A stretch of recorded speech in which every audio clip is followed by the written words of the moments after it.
بسم اللہ الرحمن الرحیم۔ گائس، تختی نمبر 3 آج کا سبق میں آپ کو تختی پڑھ کے سناتا ہوں۔ تختی نمبر 3 حرکات۔ زبر زیر پیش کو حرکات کہتے ہیں۔ زبر زیر پیش کو جلدی پڑھے، تھوڑا بھی نہ کھینچے، اس کو کھینچنا نہیں ہے۔ الف ہمیشہ خالی ہوتا ہے، جو الف خالی نہ ہو وہ حمزہ ہے، جو الف خالی نہ ہو وہ حمزہ ہے۔ زبر کی آواز اوپر کو اٹھتی ہے، یعنی اگر الف پر زبر زیر پیش نہیں ہے تو وہ الف ہے، اگر ان تینوں میں سے کوئی حرف ہے تو وہ حمزہ بن جاتی ہے۔ جس طرح سے میں ابھی پڑھوں گا، دیکھو آپ کے سامنے۔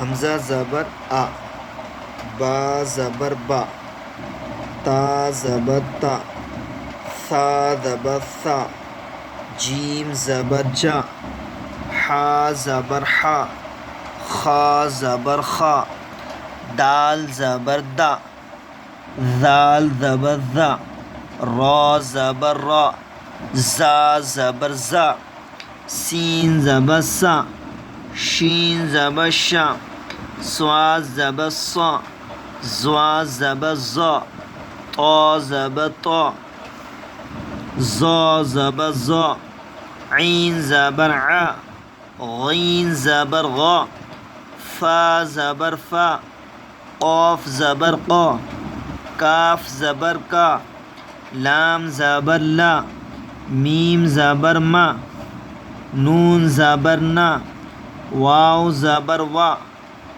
ہا زبر ہا،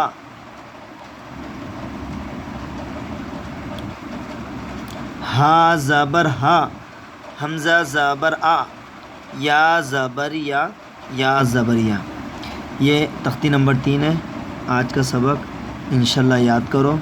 اللہ سب کو یاد کرنا آسان فرمائے، محنت کرو انشاءاللہ۔ جو حضرات یہ کہتے ہیں کہ ہم اس وقت نورانی قاعدہ کیسا پڑھیں گے، قرآن شریف کیسا پڑھیں گے، تو یہ آسانی والا معاملہ ہے۔ ہمارے چینل کو سبسکرائب کرے اور روز نیا سبق حاصل کرے اور اس کو یاد کر کے ہم کو کمنٹ میں بتائیں۔ انشاءاللہ ہم آپ کو ایسا روزانہ سبق دیتے رہیں گے۔